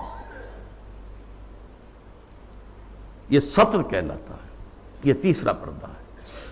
ان تین چیزوں کے علاوہ کوئی جسم کا حصہ باپ کی نظر پہ بھی نہیں آنا چاہیے، بھائی کی نظر میں بھی نہیں آنا چاہیے، مستور رہے گی گھر کے اندر بھی مسلمان عورت۔ اس کے بعد جو ہے وہ صرف شوہر کا معاملہ ہے۔ یہ چار پردے ہیں اسلام میں، اس تہذیب کی بنیاد آج اس کی بے خکنی کی جا رہی ہے، ختم کیا جا رہا ہے، اور یہ ماسٹر سٹروک ہے، اسلامی تہذیب کی جڑ کھود دینے والی شے ہے۔ جیسے کہ میں نے عرض کیا کہ ایک کلچر تھا، اس کلچر کے اندر کچھ اضافہ کر دیا گیا۔ ایسے ایک مثال حج کی ہے، حج تو جاہلیت، دور جاہلیت میں بھی ہو رہا تھا، بس یہ تھا کہ تلبیہ میں انہوں نے شرک شامل کر دیا تھا، لبیک اللہم لبیک لبیک اللہم لبیک لبیک لا شریک لک لبیک الا شریکا تملکہ وما ملک، میں حاضر ہوں پروردگار، میں حاضر ہوں، تیرا کوئی شریک نہیں سوائے اس شریک کے کہ جس کا تو ہی مالک ہے، اس کے پاس جو اختیارات ہیں وہ بھی تیرے ہی اختیار میں ہیں۔ یعنی وہ جو عیسائیوں کی تثلیث ہے، تین میں ایک، ایک میں تین، تو اس تلبیہ میں توحید بھی ہے اور جو ہے شرک بھی ہے، وہ ختم کر دیا گیا۔ اب تلبیہ کیا ہے؟ لبیک اللہم لبیک لبیک لا شریک لک لبیک ان الحمد والنعمت لک والملک لا شریک لک، بس یہی اصلاح کی گئی نا۔ تلبیہ پہلے بھی تھا، اب بھی، طواف حرم کا پہلے بھی تھا، اب بھی ہے، بیت اللہ کا۔ آپ جانا ہے، منا میں ٹھہرنا ہے، اور پھر اس کے بعد جو ہے وہ جانا ہے عرفہ، میدان عرفات میں۔ اس میں کیا غلطی ہو گئی تھی کہ قریش کہتے تھے کہ ہم تو حرم کے متولی، ہم حدود حرم سے باہر نہیں جا سکتے، وہ صرف منا میں ٹھہرتے، اس کو روک دیا گیا۔ ثم افیضوا من حیث افاض الناس، جاؤ تم بھی وہیں پر، تمہارا کوئی خاص مقام نہیں۔ عرفہ جو ہے، الحج علی عرفہ، حج تو نام ہی عرفہ کا ہے، وقوف عرفہ جو ہے اس کا رکن اعظم ہے۔ باقی تمام مناسک میں سے جو بھی چھوٹ جائے گا اس کا کوئی نہ کوئی جو ہے آپ اس کا ازالہ کر سکیں گے، لیکن اگر عرفہ رہ گیا، وقوف عرفہ نہیں ہوا تو حج نہیں ہوا۔ تیسرے یہ کہ وہ جب منا میں بیٹھتے تھے، قیام کرتے تھے 2 یا 3 دن، اس میں اپنے آباء و اجداد کے قصے، ان کی حمد، ان کی ثنا، ان کے بیان، اب کہہ دیا گیا نہیں، فاذکروا، اللہ تعالیٰ کا ذکر کرو، فاذکروا اللہ کا ذکرکم آباءکم، جیسے تم اپنے آباء و اجداد کا تذکرہ کرتے تھے، اب اس کو چھوڑو، دفع کرو، اب اللہ کا ذکر کرو، قیام عرفہ کے اندر اللہ کا ذکر کرو۔ تو دیکھیے وہ چیز جو موجود تھی اسی میں اضافے کے ساتھ، کمی کے ساتھ حج کے مناسک بنا دیے۔ تو اس اصول کو اگر سمجھ لیا جائے تو وہ بات کہ یہ کلچر ہے، یہ ٹھیک ہے، حقیقت ہے، کلچر ہے، لیکن جاہلی کلچر میں کچھ چیزیں اضافہ کر کے اس کا اسلامی کلچر بنایا گیا ہے۔ یہی جو صاحب ہیں ان کا کہنا یہ بھی ہے کہ موسیقی اسلام میں حرام نہیں ہے، مزامیر کے ساتھ، سازوں کے ساتھ موسیقی جائز ہے۔ اچھا، ایک ان سے بھی بڑے دانشور ہیں، بڑی محترم شخصیت ہے ہماری قومی سطح پر، انہوں نے کہہ دیا کہ اسلام میں شراب حرام نہیں ہے، شراب پی کر نشے میں دھت ہو جانا، مدہوش ہو جانا حرام ہے۔ دلیل یہ کہ شراب کے لیے حرام کا لفظ قرآن میں کہیں آیا ہے؟ بتاؤ۔ اب بتائیے ڈھٹائی کا کیا علاج ہے؟ قرآن شراب کو رجس من عمل الشیطان قرار دے رہا ہے، شیطانی عمل، ناپاک، فاجتنبوہ کا حکم دے رہا ہے، اجتناب کرو اس سے، بچو اس سے۔ فہل انتم منتہون کی دھمکی سے باز آتے ہو کہ نہیں آتے؟ وہ کہہ رہے ہیں کہ حرام کا لفظ تو نہیں آیا، تو مطلقاً شراب حرام نہیں ہے۔ معاملہ کیا ہے؟ احکام حرمت شراب تدریجاً آئے ہیں، اس میں کوئی شک نہیں ہے۔ قرآن میں وہ آیت بھی ہے کہ اس میں کچھ نفع کا پہلو بھی ہے، لیکن اس کا جو نقصان دہ گناہ کا پہلو ہے وہ زیادہ ہے۔ سورہ بقرہ میں یہ بات فرما دی گئی، چھوڑ دی گئی بات۔ پھر کہہ دیا گیا نماز کے قریب نہ جانا جب شراب نوشی میں نشے کی حالت میں۔ اس کے بعد آخری حکم سورہ مائدہ کے اندر آ گیا۔ پھر یہ ہے کہ اسی پر اگر قیاس کریں تو کہا جا سکتا ہے زنا حرام نہیں ہے۔ کہاں کہا گیا کہ حرم علیکم الزنا؟ کہیں کہا گیا؟ انما حرم اللہ الزنا کہیں ہے؟ قرآن مجید میں نہیں، حرام کا لفظ تو نہیں آیا۔ ولا یزنون سورہ فرقان کے آخری رکوع میں جو آیا، تو یہ تو اللہ عباد الرحمن، اللہ کے بہت اونچے بندوں کا ذکر ہے. یا ولا تقربوا الزنا، اس کا مفہوم تو یہ ہے کہ جہاں زنا ہو رہا ہو اس مقام کے قریب مت جاؤ، بس مطلقاً زنا کے لیے تو نہیں. جیسی تعویل پرویز صاحب نے کی کہ ہاتھ کاٹنے کا مطلب کیا ہے. بہرحال ایک اور بات کہی جا رہی ہے اس وقت، سود کھانا حرام ہے، دینا تو حرام نہیں، کہاں قرآن میں لکھا ہوا. اب یہ تو سنت ہے جو بتاتی ہے. سنت نے فرمایا کہ شراب حرام ہے، نہ صرف شراب حرام ہے، کل مسکرن، جس سے بھی نشہ ہو جائے وہ حرام ہے.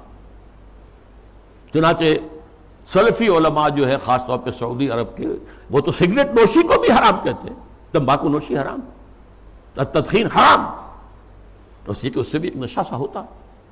باقی یہ کہ یہ اصول ہمارے سامنے آیا، ہماری تہذیب کی بنیاد بنا.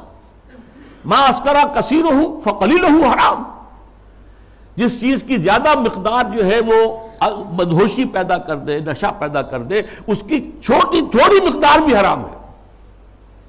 یہ نہیں کہ تھوڑی سی شراب پی لی جائے تو اس سے تو چستی آ جاتی ہے، اس سے تو ہاں ٹھیک ہے، قرآن نے بھی کہا کہ اس میں کچھ ہے منافع ہے، لیکن یہ کہ اس میں گناہ کا پہلو زیادہ ہے، اب اس کو حرام مطلق کر دیا گیا. بہرحال یہ ہیں وہ مثالیں جو میں نے دی ہیں تہذیبی سطح پر. باقی جو اور کام ہو رہے ہیں جو اسلام کی بہکنی کے لیے، لیکن تہذیب، مسلمانوں کی تہذیب جو تاحال کچھ انٹیکٹ چلی آ رہی تھی اور ابھی کچھ اثرات اس کے باقی ہیں، جس سے کہ کلیش آف سویلائزیشن جو ہے اس کے اندر قرار دیا گیا. مسلمان تہذیب جو ہے وہ ہمارے لیے ایک چیلنج ہے، جس کے لیے کہ اب ایک بڑا میڈیا اور اربوں ڈالر خرچ کیے جا رہے ہیں. اسی میں ایک ہائر لیول پر ایک بات اور بھی ہے، اور یہ بہت سویپنگ ہے. قرآن کو بھی اب نہیں چھوڑا گیا، اس پر بھی حملہ ہے. قرآن سے بھی صرف اصول لیے جائیں گے، اسپیسیفکس، معین احکام قرآن کے جو ہیں وہ صرف اپنے دور کے لیے تھے. اگر زنا کا، شادی شدہ مرد اور عورت کا، رجم کا ہے، یہ اپنے وقت کی بات ہے، یہ مطلقاً نہیں ہے، ہمیشہ کے لیے نہیں ہے. ہاتھ کاٹ دینا چوری کا، یہ اس دور کے لیے تھا، ہمیشہ کے لیے نہیں ہے. اصول لے لو، زنا نہیں ہونا چاہیے، اصول لے لو، چوری نہیں ہونی چاہیے. اسپیسیفکس جو ہیں خاص طور پر حدود و تعزیرات کے اندر، یہ صرف اس دور کے ماحول کے اعتبار سے تھیں، یہ چیزیں لاگو نہیں ہیں. یعنی سنت تو سنت ہے، آگے قرآن کے اوپر بھی ہاتھ صاف کیا جا رہا ہے. بازی بازی بارش بابا ہم بازی. حالانکہ یہ بات نوٹ کر لیجئے کہ یہ ختم نبوت کی نفی ہے، اس لیے کہ تکمیل نبوت و رسالت جو ختم نبوت کا لازمی تقاضا ہے، اس کا مطلب تو یہ ہے کہ ہدایت آخری آ چکی اور دین کی تکمیل ہو چکی. الیوم اکملت لکم دینکم واتممت علیکم نعمتی ورضیت لکم الاسلام دینا. اگر دین ابھی عثمانی میں مکمل نہیں ہوا تھا اور قرآن جو ہے لفظ لفظ اس کا اگر لازم نہیں ہے تو ابھی نبوت ختم نہیں ہونی چاہیے تھی، پھر تو ابھی وحی کا دروازہ کھلا رہنا چاہیے تھا، جیسا کہ غلام محمد قادیانی نے کہا. اگر تو یہ چیزیں جو ہے ابھی اور تمدنی ارتقاء کے ساتھ، حالات کی تبدیلی کے ساتھ خود قرآن کے اندر بھی کوئی رد و بدل ہو سکتا ہے، تو پھر گویا کہ ہم نے ختم نبوت کی مہر توڑ دی. اسی لیے یہ ختم نبوت کا فتنہ، اس کی نفی، اس کی مہر کو توڑنا غلام احمد قادیانی اور سنت کی اس طرح کی نفی جو غلام احمد پرویز کے ہاتھوں ہوئی ہے، یہ آپس میں بہت ایک دوسرے سے قریب ہے، حاصل دونوں کا ایک ہی ہے. اب جو نتیجہ میں نکال رہا ہوں، اس گمراہی کا جادو جو ہے وہ اب سر چڑھ کر بول رہا ہے، اور ایک عظیم سیلاب کے مانند اسلام کی بچی کھچی تہذیبی اقدار کو بھی ختم کرنے پر تلا ہوا ہے. آخر میں عرض کروں گا کہ اس کا علاج کیا ہے. واقعہ یہ ہے کہ علاج آسان نہیں ہے، لیکن ہمیں اپنی نجات کے لیے، اخروی فلاح کے لیے اپنی سی محنت اور سعی اور جہد کرنی ہی کرنی ہے، پیسیولی نہیں لینا ہے. ہاں باطل کا طوفان ہے، بہت سخت ہے، ٹھیک ہے، لیکن کھڑے رہنے کی کوشش کرنا ہے، بلکہ اس کا رخ موڑنے کی کوشش کرنی ہے. اصل تو اس کا رخ مڑے گا اگر کسی وقت اللہ کرے کہ یہ پاکستان کے نصیب میں ہو کہ کسی ملک میں اگر اسلامی نظام مکمل قائم کر کے دکھا دیا جائے دنیا کو، اس کی برکات لوگوں کو بچشم سر نظر آ جائے، تب اس دجالیت کا توڑ ممکن ہوگا، اس سیلاب کا رخ موڑا جا سکتا ہے۔